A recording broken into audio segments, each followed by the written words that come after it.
केशव नगर राज्य के एक छोटे से गांव में हरिराम नाम का एक सीधा साधा मेहनती और ईमानदार किसान अपनी पत्नी के साथ खेत में बैठा हुआ था। संगीत, देखना हमारी फसल इस साल बहुत अच्छी होगी। हाँ, क्योंकि मेरी मेहनत के साथ साथ मेरे खेत की जमीन पर तुम्हारी मेहनत का पसीना भी शामिल है अर्चना। हाँ नहीं, सारे गांव में केवल तुम ही मेहनती और ईमानदार हो। तुम्हारे पास जमीन तो कम है लेकिन तुम्हारा दिल बहुत बड़ा है। कुछ देर बाद दोनों पति पत्नी घर चले गए। मैं तुम्हें एक बात बताना तो भूल ही गई, घर में लकड़ियां खत्म हो गई हैं। अरे चिंता मत करो, मैं कल सुबह सबसे पहले जंगल में लकड़ियां काटने के लिए ही चला जाऊंगा।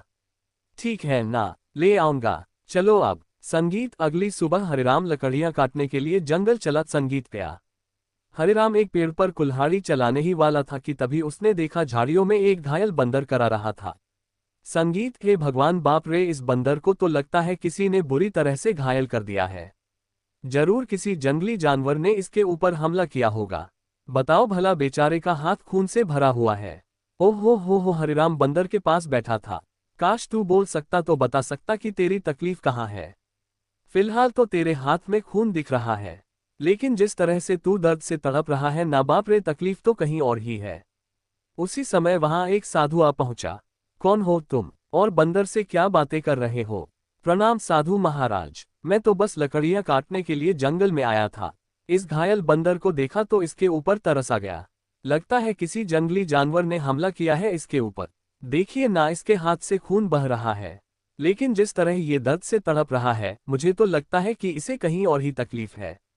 हम बहुत कम इंसान होते हैं जिनके मन में जानवरों के प्रति इंसानियत होती है। रुको रुको रुको, ओम इतना बोलकर साधु मंत्र पढ़ने लगा। अचानक रंग बिरंगी किरणों से बंदर का जख्म सही हो गया। हाँ, अब ये बंदर तुम्हें बता सकता है कि इसकी तकलीफ कहाँ है। इतना बोलकर साधु वहां से चला गया। बंदर उठकर खड़ा हो गया। मेरे कंधे में बहुत दर्द हो रहा था। हाँ, अब अच्छा लग रहा है। एक शेर ने मुझ पर हमला किया। मैं बचने के लिए दूसरे पेड़ में कूदा। शेर का पंजा मेरे हाथ में लगा और मेरा हाथ घायल हो गया। मैं पेड़ ही नहीं पकड़ पाया और मैं जैसे ही नीचे गिरा, बाप रे बाप, मेरे कंधे में बहुत चोट लग गई थी। अरे तुम तो बिल्कुल मनुष्य की आवाज में बात कर रहे हो। ये कैसे संभव हुआ? जब साधु ने मंत्र पढ़ा ना, तब मुझे ऐसा लगा कि मेरे अंदर बात करने की शक्ति आ गई है। मैंने बोला और मेरी आवाज तुम तक पहुंच गई।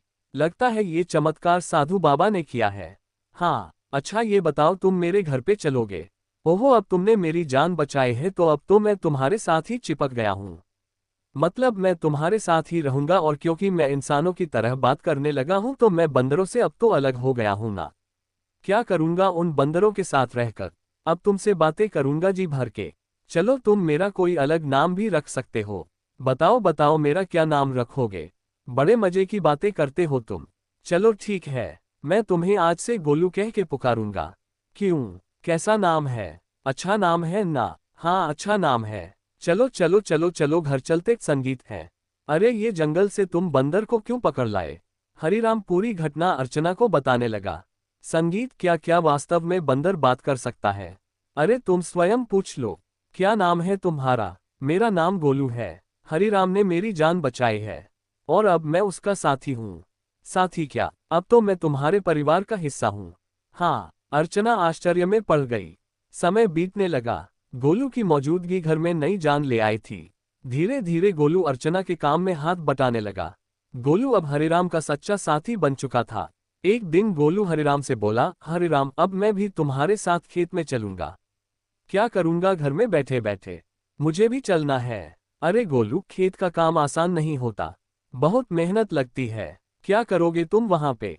अरे क्या करूंगा, क्या मैं भी तुम्हारे साथ मेहनत करूंगा? और क्या क्या मुझे कम मेहनती समझा है क्या? हम बस डर यह है कि गांव वालों ने तुम्हें बोलते हुए देख लिया ना तो वो न जाने क्या समझेंगे। अरे पर जब मैंने तुमसे पहली बार बात की थी तो क्या तुम डरे थे क्या? बताओ। देखो गोलू, मैं दुनिया को जानता हूँ। हर कोई मेरे जैसा नहीं होता है जो तुम्हें समझ सके। ओहो, मुझे दुनिया से क्या है लेना देना? मुझे तो तुम्हारे संग है रहना। मेरा मतलब यह है कि मुझे बस तुमसे मतलब है क्योंकि मैं तुम्हारा साथी हूँ। हाँ, हरिराम मुस्कुराया और अगले दिन गोलू को साथ लेकर खेत चला गया। कुछ ही दिनों में गोलू ने खेती की हर बात सीख ली। अब वो हरिराम का सच्चा मददगार बन गया। संगीत था।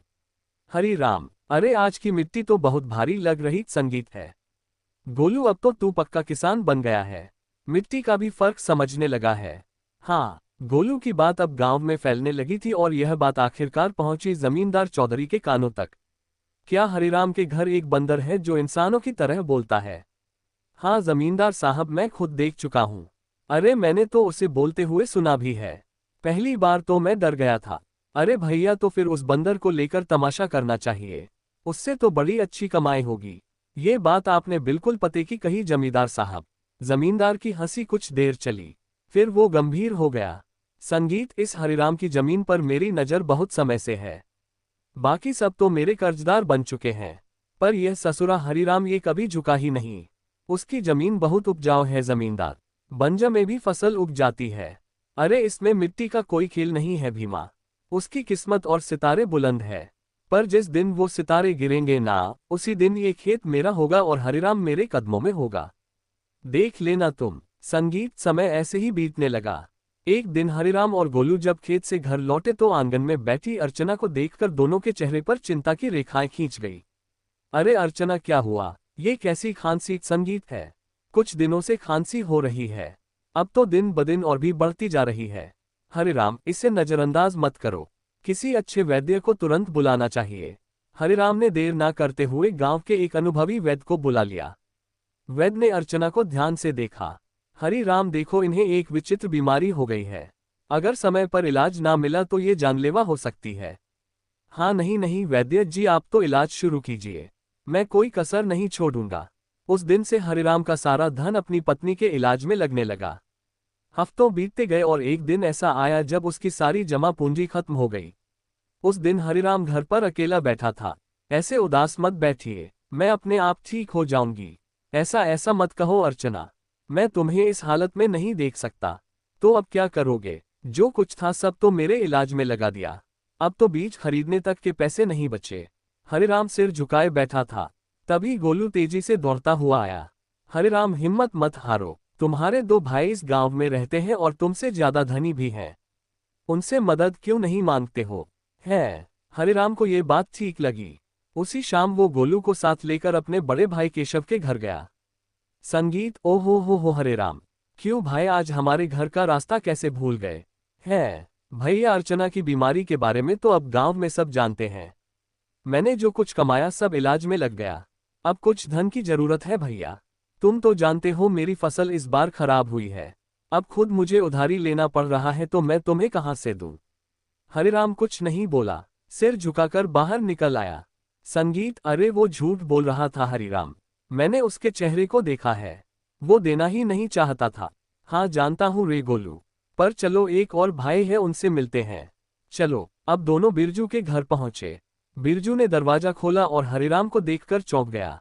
ओ हरिराम, आज भाई की याद कैसे आ गई? भैया भैया, मेरी पत्नी अर्चना बहुत बीमार है, थोड़ा सा धन चाहिए इलाज के लिए। क्या? अरे बंटवारे में वैसे भी तुझे ज्यादा जमीन मिल गई थी, उसे बेच नहीं देता? मेरे पास धन का पेड़ लगा है, क्या जो मांगने चला आया? झूठ मत बोलो भैया, सच तो यह है कि तुमने और केशव भैया ने मेरे हिस्से की जमीन भी दबा ली थी। मुझे 6 बीघा जमीन मिलनी थी, बस 2 ही बीघा मिली है, 2 बीघा। अरे निकल जा यहाँ से, अगर कर्ज लेना है तो जमींदार के पास जा, मुंह उठा के चले यहाँ से, भाग यहाँ से। संगीत, संगीत, कैसे भाई हैं तुम्हारे हरिराम, एक भी मदद को तैयार ही नहीं है। हाँ, इस दुनिया में इंसान ऐसे ही होते हैं, मतलबी अपना पराया कुछ नहीं देखते। तो अब क्या करोगे? क्या जमींदार के पास जाओगे? हाँ मजबूरी है गोलू, मैं नहीं जाना चाहता था, इसीलिए तुम्हारे कहने पर भाइयों के पास गया। अब तुम ही बताओ मेरे पास और क्या रास्ता बचा है? संगीत, बताओ। अगले दिन हरिराम और गोलू जमींदार की हवेली में जा पहुंचे।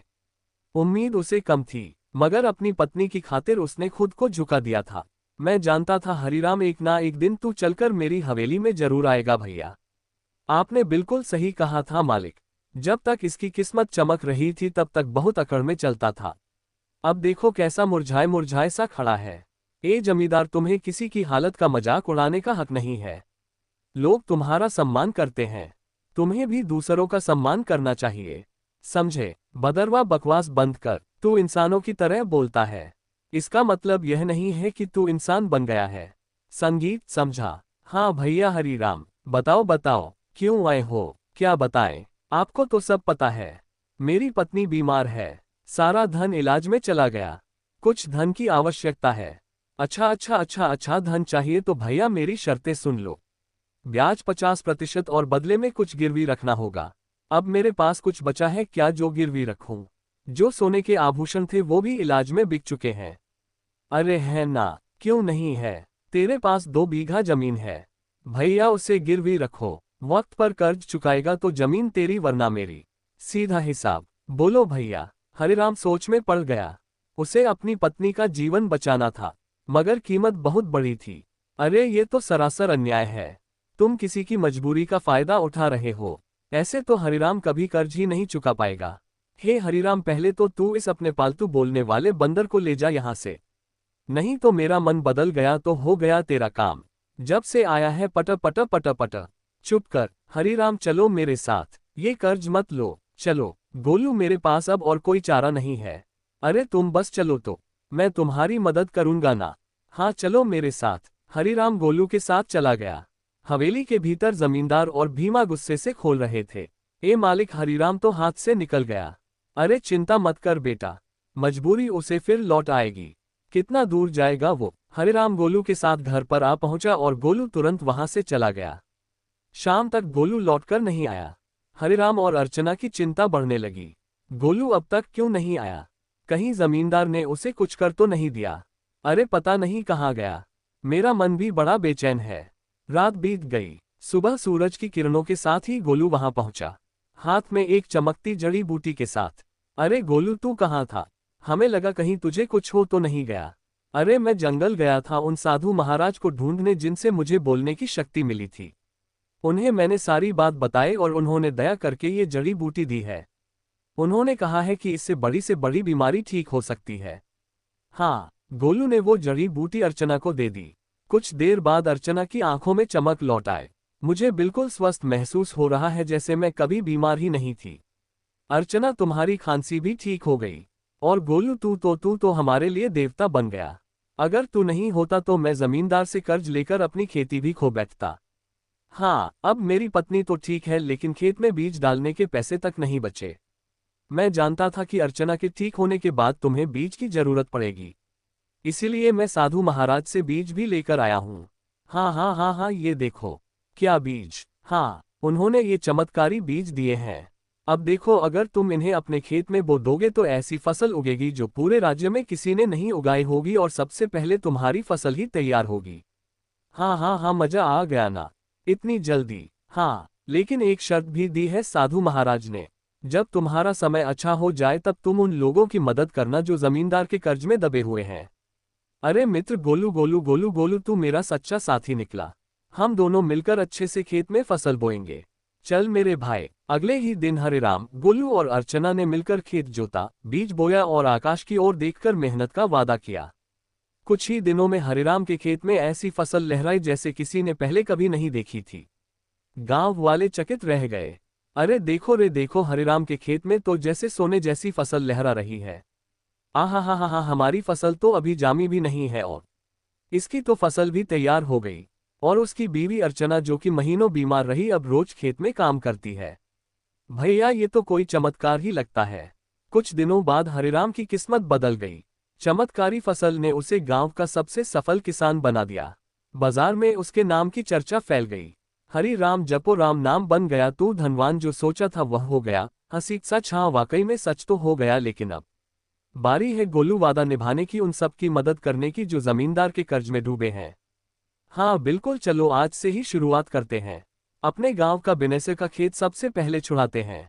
संगीत, चलो। हरिराम और गोलू ने अपना मुनाफा इकट्ठा किया और एक एक कर गांव वालों का कर्ज चुकाने लगे। बिंदेसर, भोलू, रज्जो सभी ने अपनी जमीन वापस पाली। हरे राम भैया, आज आपने हमें नया जीवन दे दिया। सही बताऊं, बिल्कुल बहुत बहुत धन्यवाद। गांव में खुशी लौटने लगी, लेकिन जमींदार के चेहरे पर उदासी छा गई। ये सब देखकर जमींदार गुस्से से अपने साथी भीमा से बोला, संगीत, ए भीमा, तू देख रहा है ना कि क्या हो रहा है? हाँ मालिक, हरिराम ने सबके कर्जे चुकाने शुरू कर दिए हैं। अगर यही चलता रहा तो एक दिन तो मेरी जमींदारी ही खत्म हो जाएगी और मेरा दबदबा भी खत्म हो जाएगा। आप तो आदेश दीजिए मालिक, की करना क्या है? अब बहुत हो गया भीमा। अगर यह हरिराम ऐसे ही सबकी जमीन छुड़वाता रहा तो मेरा क्या बचेगा?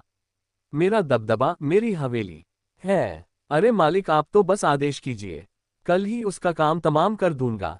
सब खेत में काम करते हैं, वहीं खत्म कर दूंगा। कहिए, खून जमीन पर गिरे ऐसा मारना साले को ताकि सबके दिल में डर उतर जाए। जा हरिराम को मिटा दे, जा। संगीत। सुबह का सूरज उगा लेकिन किसी तूफान से पहले की शांति जैसा लग रहा था। हरिराम खेत में बीजों को देख रहा था जो अब सोने जैसे चमकते दिखते थे। अरे गोलू, देख तो, यह फसल तो जैसे गाना गा रही हो।